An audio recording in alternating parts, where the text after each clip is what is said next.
예, 찬양 감사합니다. 우리 이전의 찬양은 기품이 있었다면 이건 진치와 희망이 넘친 우리 교회의 이제 양 날개라고 할 수 있는데요. 그동안에 왜 자꾸 나이 든 사람만 앞에 서냐, 젊은 사람 나와달라, 이 요청이 아주 그동안에 많이 들었는데요. 이제 점점 나오고 있죠. 앞으로 계속 되어질 겁니다. 감사합니다. 일본에 여류 시인인 미차하라 유리라는 분이 있는데요. 이분이 도라는 길이라는 그 제목으로 이제 시집을 냈는데요. 그 안에 있는 한 시입니다. 비탈길이 보일 때, 자신이 품고 있는 진실만 진실인 건 아니야. 그걸 안 건 비탈길이 분명히 눈에 들어올 때, 같이 비탈이 오르막도 내리막도 됨을 알았을 때, 비탈길을 오르는 사람들은 비탈길은 참 힘든 곳이야 얘기하지만 그는 반쪽만 본 거죠.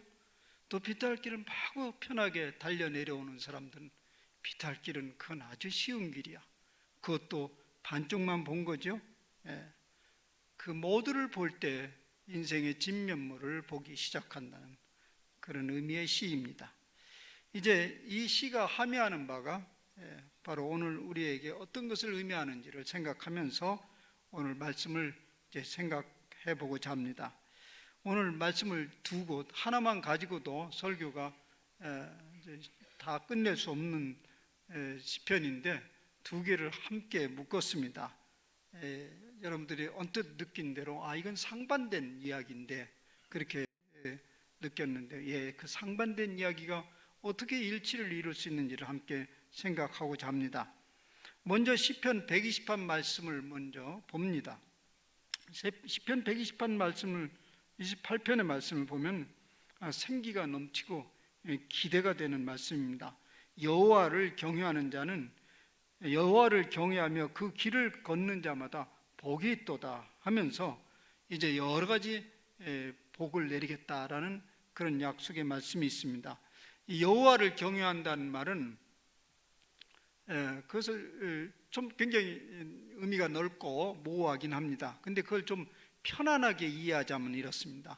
그분과 가까이 지내고 그분과 친하다 보면 만물을 지으시고 만물을 다스리시는 그분이 우리에게 복을 내려주지 않겠는가, 이런 얘기입니다. 그런데 그 복은 그냥 막연한 것이 아니라 오늘 본문에서는 매우 구체적이고 우리의 피부에 와닿는 복입니다. 우선 첫째, 여호와를 경외하면 내 손이 수고한 대로 먹을 것이다. 그리고 내가 복되고 형통하리로다. 손으로 수고한 대로 먹을 수만 있다면 그것이 복이라는 것입니다. 그런데 이것을 이제 이 시가 쓰여진 것 당대를 생각하면 너무나 이건 실제적입니다. 당시에 목초급이나 농업에 의존하면서 살던 시대였지 않습니까? 이때 진짜 아무리 재주를 부리고 아무리 땀 흘리고 수고를 했어도요, 하늘문이 닫히면 그만입니다. 비가 안 오면 모든 것이 헛수가 되고 맙니다. 그리고 계절에 따르는 기온이 뒷받침되지 아니하면 땀 흘린 대가를 하나도 받을 수 없게 됩니다. 그래서 그 수고가 헛수고로 되어버리죠. 아무리 재주를 부려도 환경이 뒷받침되지 아니하면 수고한 대가를 받을 수 없다는 말입니다. 그러므로 수고한 대가를 제대로 받는다는 것은 하늘의 복이 아닐 수가 없습니다. 다 공감할 수 있는 말씀입니다. 둘째는 여호와를 경외하면 가정이 복을 누리게 된다는 얘기입니다. 오늘 말씀은 내 집 안방에 있는 아내가 결실한 포도나무와 같게 될 것이다. 우리말로 하자면 안방 마님이 복을 받으면 온 집안이 복을 받는다, 이런 얘기입니다. 오늘 시대와 썩 안 맞긴 한데 여러분들이 바꾸고 싶은 대로 바꾸세요. 남편이 이렇게 바꾸면 되겠어요. 남편이 집안에 앉아 있으면 온 집안이 편안하다. 어쨌든 그런 비유로 생각하면 되겠는데요. 여기 이제 안에 복된 상태를 포도나무 풍성한 열매로 비유하고 있습니다. 예. 말하자면 그 포도나무의 열매는 기쁨의 상징입니다. 예. 그리고 또 이 열매는 주렁주렁 열리니까 오늘 본문에서는 식탁에 둘러앉은 자식들로 비유하고 있습니다. 근데 그 자식들을 또 다시 뭘로 비유하냐면 어린 감람나무와 같다, 이렇게 표현해요. 어린 감람나무 같다. 감람나무는 다른 나무에 비해서 성장 기간이 길다고 합니다. 약 7년의 이상을 잘해야 비로소 그때부터 열매를 맺게 되고, 그 다음부터는 엄청난 열매가 맺혀지는 거죠. 그 감람나무가 다른 나무 아니고 올리브입니다. 여러분들이 뭐 성지순례나 유럽에 가서 감람나무 보면 뭐 조그만 알갱이가 가지가 떨어지든 꺾어질 만치 주렁주렁 열리지 않습니까? 그게 다 기름이죠. 예. 그런데 거기서 끝나지 않고 이어서 자식의 자식을 볼 것이다, 이런 얘기입니다. 집안이 번성한다는 말이죠. 이것이야말로 나이가 들어가면 들어갈수록 야, 뭐니 해도 그것이 최고의 복이야, 이렇게 생각할 것입니다. 이 말에도 여러분들이 다 동의를 할 것입니다. 그런데 이 중에 일부는 동의할 수 없을지도 모릅니다. 투자 대비 생산성이 매우 떨어지는, 가성비가 매우 낮은 요즘의 자녀 교육비를 생각하면 그건 잘 안 맞아, 그럴 것이지 뭐, 무자식이 상팔자지. 그런데 여기 앉은 상당 부분은요, 그 정반대의 복을 누린 것 같아요. 제가 아는 것만 해도 많은 여러 자녀들을 이제 거느렸고, 그리고 비교적 잘 살아가고 있고.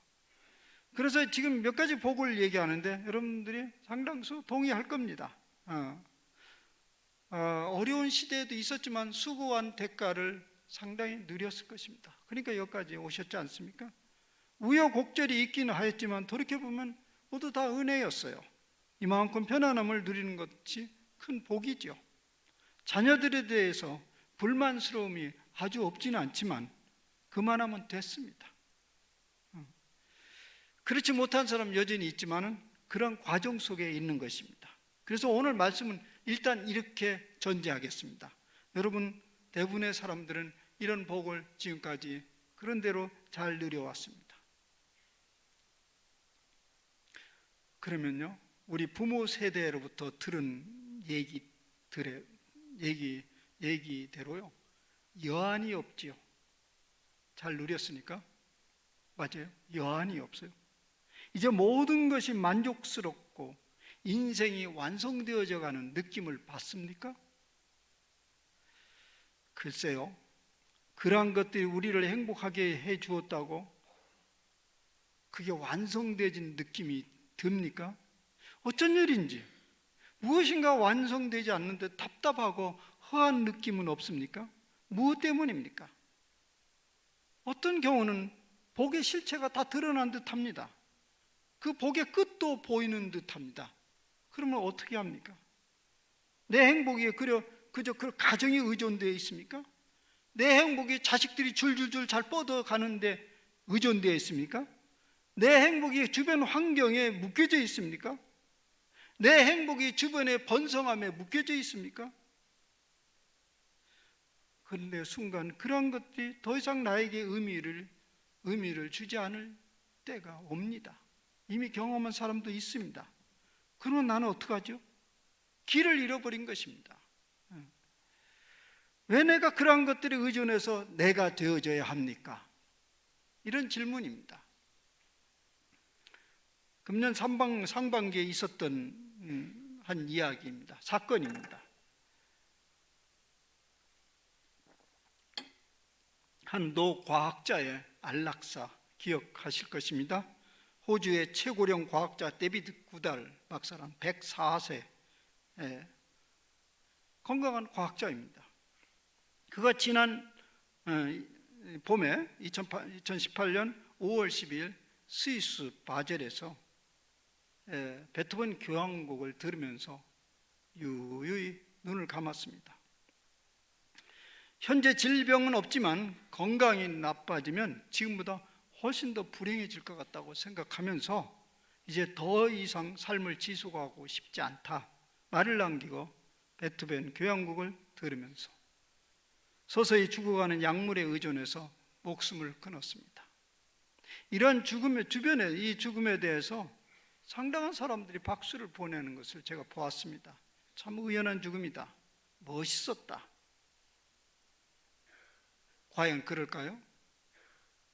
104세나 104년이나 누릴 것 누리고 아주 행복했기 때문에 이젠 여한이 없다. 나는 간다. 이랬을까요? 저는 그렇게 보이지를 않네요. 그런 것처럼 보이지만은 다른 한편으로는 그동안 누려온 행복의 끝자락을 보면서 그 허무함에 압도당한 것이죠. 더 이상 다른 길이 보이지 않은 거죠. 이제 시편 39편으로 넘어가 봅시다. 본문은 무엇인지 모르지만은 매우 고통스러운 상황을 호소하는 것부터 시작이 됩니다. 차라리 입을 다물고 사는 것이 나을 정도로 사방이 꽉 막힌 상황에 직면했습니다. 입을 막으면 고통이 잦아들 줄 알았지만은 오히려 속이 더 불붙는 것 같다는 호소를 하고 있습니다. 근데 본문에 그 구체적인 고통의 원인이 무엇인지를 잘 말하고 있지 않지만은 그 원인이 있을 것입니다. 여러 가지 오해를 받다든가 여러 가지 핍박을 받았다든가 뭐 이런 억울한 일을 당했다든가 어쨌든 그런 것이 있었다 할지라도 사실은 본문의 전체적을 보면 그러한 것은 부수적입니다. 결국 근본적인 이 사람의 지금 고뇌는 뭐냐면 인생에 대한 허무인데요. 그 허무는 어디서 비롯되면 매우 짧다라는 말을 표현하고 있습니다. 매우 짧다. 그저 이 짧은 생애가 뭐 그것이 그렇게 누리면 어떻고 고통스러우면 그렇게 힘들게 살아가면 또 어때요? 그런데 이게 짧다는 게 문제라는 거예요. 그래서 5, 6절에 그것을 강조를 합니다. 그 허무한 근본적인 원인은 다른 데 있는 게 아니라 우리의 인생의 삶이 한 뼘의 길이와 같다라는 얘기입니다. 한 뼘의 길이. 이 한 뼘의 길이라는 것은요, 히브리인들의 그 당시에 그 척도 체계입니다. 척도 체계 중에서 가장 작은 척도가 한 뼘이었어요. 한 뼘밖에 안 되네 이런 거죠. 한 뼘밖에 안 되네. 가장 아주 작다는 것을 얘기하는데 인생의 폭이 아무리 길어봐도요. 아무리 길어봐도 하나님의 관점에서 볼 때는 없는 것 같은 세월이라고 말합니다. 그래서 아무리 튼실한 삶을 살아냈다 해도 그것이 헛될 일일 뿐이다. 그래서 이 시편 기자는 그것을 종합하여서 이렇게 말합니다. 인생이라는 것은 그림자와 같다. 스쳐 지나가는 듯한 이 짧은 시간을 살다 가는 인생인데 고통스러우면 어떻고 든든히 서가면 어떻단 말인가? 모두 다 바람을 잡는 것 같고 입김과 같다는 말입니다. 이것이 인생이라면 차라리 나지 않았더라면, 이게 이제 전도서에도 그런 얘기가 나요. 차라리 나지 않았더라면. 그래서 시편 기자는 이렇게 말합니다. 주여, 이제 내가 무엇을 바라리요? 아니, 원한 없이 잘 살았기 때문에 무엇을 바라리요가 아닙니다. 그래서 이런 인생 가운데 내가 무엇을 바라리요? 사실 이 시편 기자가 말하고자 하는 것은 내가 무엇을 바라기 전에 삶의 허무함을 절감하고 있었던 것입니다.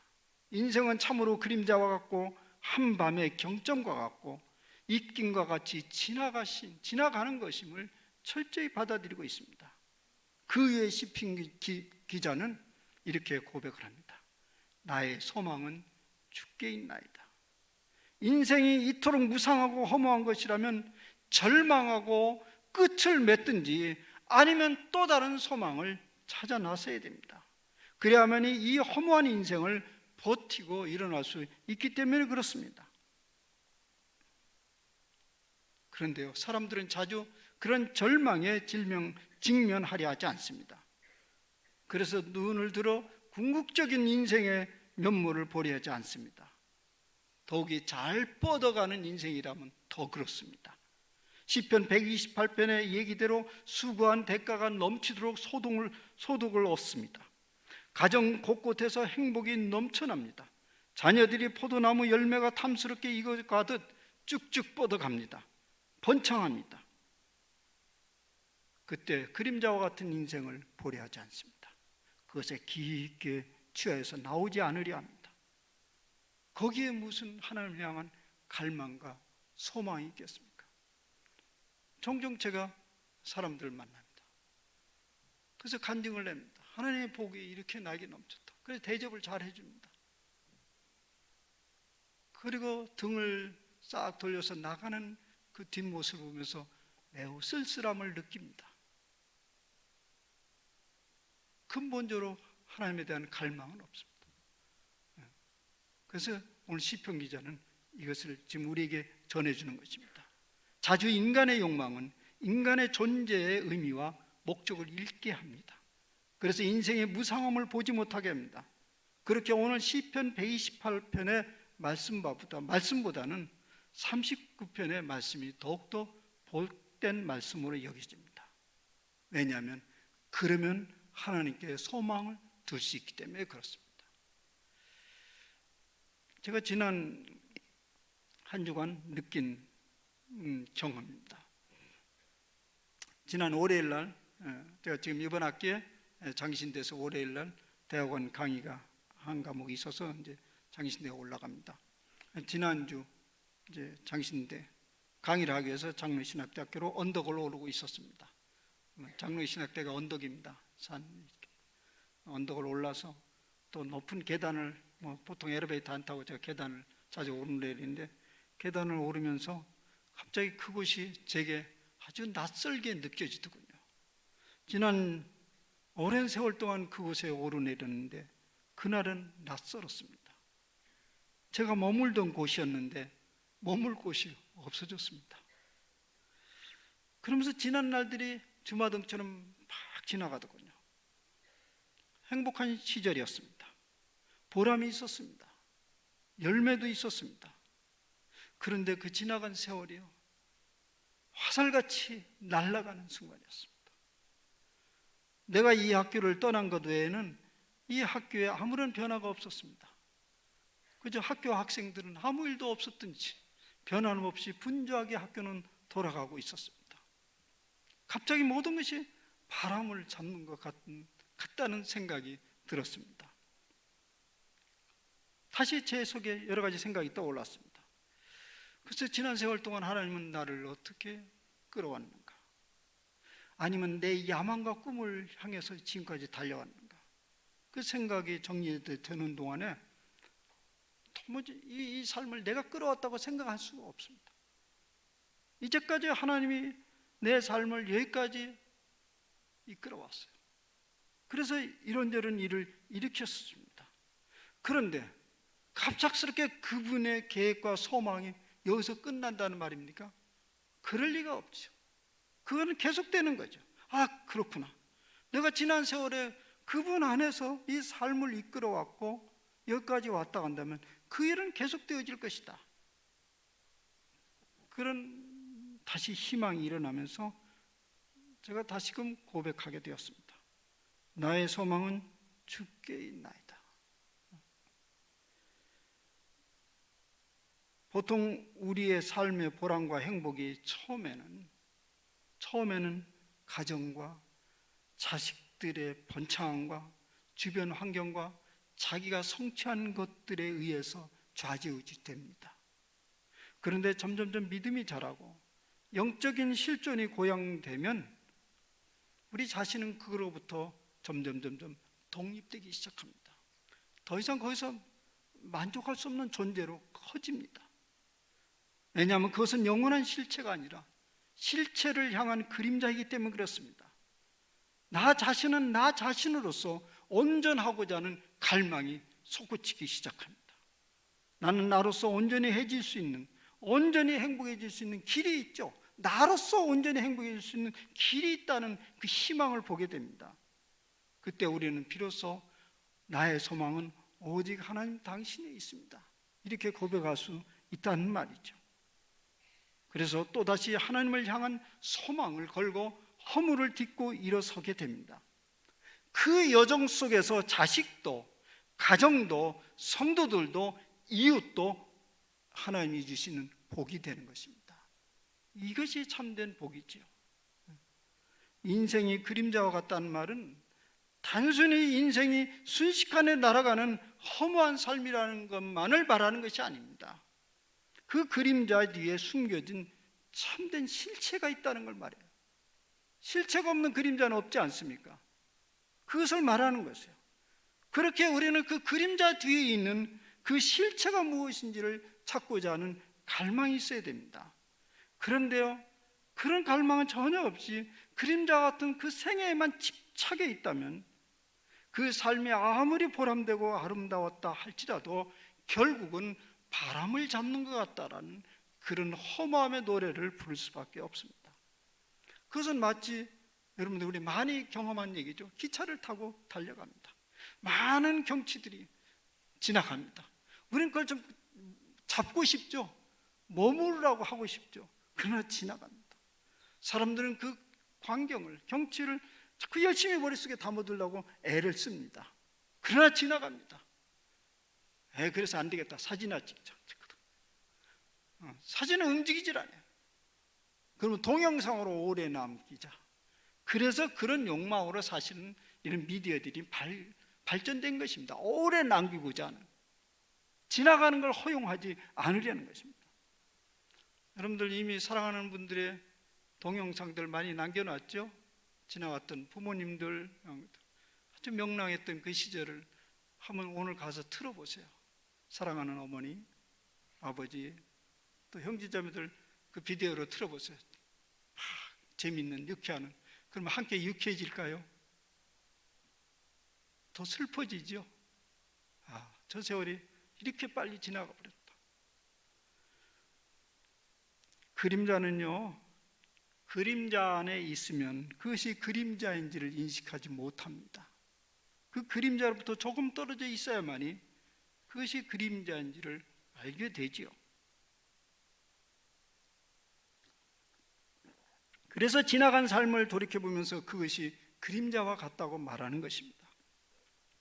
내일을 바라보지 않고 지나간 일을 돌이켜보는 성찰의 시간이 없다면 당면한 문제에만 매달리며 살 수밖에 없습니다. 그렇게 되면 우리는 오직 자꾸 안정과 편안함과 편리함과 자극적인 것에 매달릴 수밖에 없습니다. 그러나 우리가 내일을 바라본다면, 또 어느 지나간 과거를 바라본다면 이야기는 다르게 전개됩니다. 오늘 11절 말씀을 봅시다. 39편 12절에 여호와여 나의 기도를 들으시오. 나의 부르짖음에 귀를 기울이소서. 나의 부르짖음에 귀를 기울이소서. 내 눈물 흘릴 때 잠잠하지 마옵소서. 나는 주와 함께 있는 나그네입니다. 이 말씀에서 나그네와 같은 삶을 주목하시라, 이런 얘기입니다. 답은 그렇습니다. 그림자와 같은 인생을 만들어내는 그 실체가 누구이냐, 이것을 묻고 있습니다. 누가 그런 삶을 이끌어왔습니까? 누가 그것이 영원한 것이 아니라는 것을 알려주었습니까? 바로 그분이 우리 하나님이십니다. 그러므로 허무와 절망을 그대로 받아들일 수 있습니다. 그건 받아들여야 됩니다. 그림자와 받아들이면서 그 너머의 세계로 나아가라는 얘기입니다. 이것이 참 소망의 길로 나아가는 지름길입니다. 우리가 참 소망을 여러분들이 잡고자 합니까? 오늘의 그림자와 같은 이 삶을 받아들여야 됩니다. 절망적인 삶을 받아들여야 됩니다. 입김과 같다는 그 삶을 받아들여야 됩니다. 누구든지 잘 살았다고 말해봅시다. 여러분, 나 잘 살았다. 그러나 다음 소망이 보이지 않으면 그것은 그림자와 같은 탄식으로 끝날 수밖에 없습니다. 이미 앞에서 예로 든 한 과학자의 죽음과 같이 말입니다. 그는 매우 의연하게 세상을 떠난 것 같지만 사실은 그 죽음은 탄식의 결말입니다. 소망 중에 더 기다릴 것이 없기 때문입니다. 사도 바울은 이렇게 당시에 그리스도인들에게 권고하고 있습니다. 너희 마음에 그리스도를 주로 삼아 거룩하게 하고 너희 속에 있는 소망에 관한 이유를 묻는 자에게는 대답할 것을 항상 준비하라. 이 말씀의 배경은 이렇습니다. 당시 베드로 사도에 있었던 그 교인들은 굉장히 핍박 중에 있었어요. 고통을 많이 겪으면서 살아가는 사람들이었습니다. 그런데요, 그들이 소망을 가지고 있는 것이에요. 세상 사람들은 그들에게 반문합니다. 너희들이 도대체 한 번밖에 없는 인생을 그렇게 고통스럽게 살아가면서 어떻게 그런 소망을 가지고 있느냐, 그렇게 사람들이 보았던 거죠. 그때 베드로 사도는 그때 너희들이 그들에게 전해줄 말을 준비하라고 했습니다. 예, 우리가 전해줄 그 소망의 준비는 뭡니까? 우리 인생은 허무한 것입니다. 그림자와 같습니다. 그러나 그 그림자와 허무한 그곳에 하나님이 계십니다. 그것을 그분이 끌어가십니다. 그 허무함 속에서 내가 소망을 본다는 것입니다. 그 소망의 근거가 뭡니까? 그 그림자를 그분이 여기까지 끌고 오셨습니다. 그래서 우리는 은혜였다라고 고백합니다. 그렇지 않았다면 여기까지 왔을 리가 없지요. 그래서 이 그림자와 같은 삶을 우리는 긍정할 수 있습니다. 부정의 긍정이죠. 그 긍정할 수 있으면 결국 나의 삶에 앞으로 진행되어가는 그 삶도 긍정할 수 있죠. 그래서 나는 그를 향해서 나의 소망입니다, 이렇게 고백할 수 있습니다. 다시금 강조합니다. 현실처럼 기억해야 될 일이 있습니다. 여러분들이 여기 계신 나이가 어떻든 간에 반드시 기억할 것이 있습니다. 우리 생애는 언제까지나 지속되지 않습니다. 뿐만 아니라 지난 날들을 돌이켜보면 우리의 생애가 마치 화살같이 날아가는 것 같이 될 것입니다. 그것을 자각할 때 비로소 오늘을 잘 살아내는 지혜를 얻을 수 있습니다. 오늘 주어지고 있는 기쁘고 행복한 현실에 함몰되지 아니하고 그림자와 같고 나그네 같은 삶을 직시해야 합니다. 또한 현실이 아무리 어둡고 힘들지라도 그것은 지나갑니다. 그 대신에 새롭게 전개될 하나님의 시간이 우리를 기다립니다. 시편 기자는 또 오늘 39절 마지막 부분에서 이렇게 얘기하고 있습니다. 11절에 한번 보면 이런 얘기하죠. 주께서 죄악을 책망하사 사람을 징계하실 때 그 영화를 젖먹음같이 소멸하게 하시니 참으로 인생은 이란 모두 헛될 뿐이라.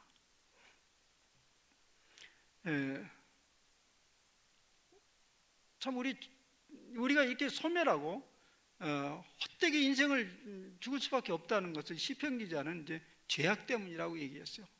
근데 역설적으로도 그 죄악된 인생들에게도 영화가 주어진다, 아름다움이 주어지는데, 그런데 그 아름다움이 조미 먹는 것처럼 삭삭삭삭 사그든다는 거예요. 아주 이게 잘 묘사한 얘기입니다. 가끔 여러분들이 젊은 시절에 사진을 얼굴로 보죠. 비교를 하죠. 근데 이렇게 순식간에 변화되지 않았죠. 매 순간 변화되는 거 우리는 감지하지 못했지만 조미 먹듯이 삭삭삭삭 삭어서 오늘 여기 왔습니다. 별로 유쾌한 말 아니죠? 네 얼굴 푹 삭었구나. 그래서 그 삭은 것을 막아보려고 온갖 것을 다 발라봐도 여전히 그걸 막을 수 없잖아요. 그것을 이 시편 기자는 뭐라 하냐면 나그네와 같다. 나그네가 좋은 옷을 탄탄히 입고 가봐도 계속 나그네를 가는 동안에 날걸질 수밖에 없다는 것입니다. 그래서 우리 인생은 슬프다는 노래를 하는데요. 근데 그 슬픔을 그냥 얘기하고자 하는 것이 아니고요. 이 시편 기자 그 다음에 계속 읽으면서 뭘 발견했냐면 이 나그네이긴 해도요, 나그네가 똑같은 나그네가 아니라는 거예요. 이 시편 기자는 이렇게 얘기해요. 나도 내 조상처럼 나그네였다. 나그네다. 그런데 그 조상이 주님과 함께 걷는 나그네였다라는 것을 발견했습니다. 말하자면 주님과 함께 있는 나그네. 이 여정은 낡고 사가지지만은 목표는 분명합니다. 목표는 분명해요. 13절 말씀에서 그래서 그는 목표가 분명하기 때문에 끝까지 하나님께 매달립니다. 내가 없어지기 전에 나의 건강을 회복시켜 주소서. 이게 희망적인 사람은 끝까지 내 삶을 자각적으로 끌어가는 것입니다. 내가 없어지기 전에 나의 건강을 회복시켜 주소서. 근데 이 건강은요, 우리 그 육체적 건강을 얘기하는 것이 아닙니다. 실제적으로 이 말은 영어로 얘기하면 cheerful, 유쾌한, 또 다른 말로 미소 짓는 이런 뜻이에요. 원어에서 보면. 그래서 뭐 세 번역에는 이제 달리 번역해 나왔는데 이런 얘기입니다. 우리 표준 세 번역에는 내가 이 세상에서 떠나 없어지기 전에 미소를 지을 수 있도록 해주소서. 미소를 지을 수 있도록. 나그네이지만 슬픈 인생이 아니라 주님과 더불어 이 길을 계속 걸어가고 있으니, 희망에서 걸어가고 있으니 이 삶은 참 좋았더라, 이렇게 하도록 도와주소서. 이런 기도입니다. 사랑하는 여러분, 우리는 나그네 인생길입니다. 그런데 주님과 함께 걷는 인생길입니다. 그래서 마지막에 우리는 웃음을 머금고 주님께 가기를 소원합니다. 그래서 이 시편의 기도가 여러분들의 기도가 되기를 바랍니다. 그리고 마침내 나그네 인생길이 허망함이 아니고 주님과 함께 소풍나들이 했던 삶이었다, 이런 고백이 여러분 삶 속에 있으시기를 바랍니다. 기도합시다.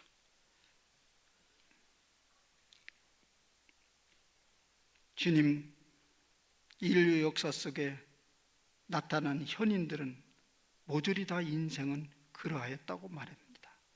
그림자와 같고 화살과 같이 날아가고 바람을 잡는 것 같고 입긴과 같다고 했습니다.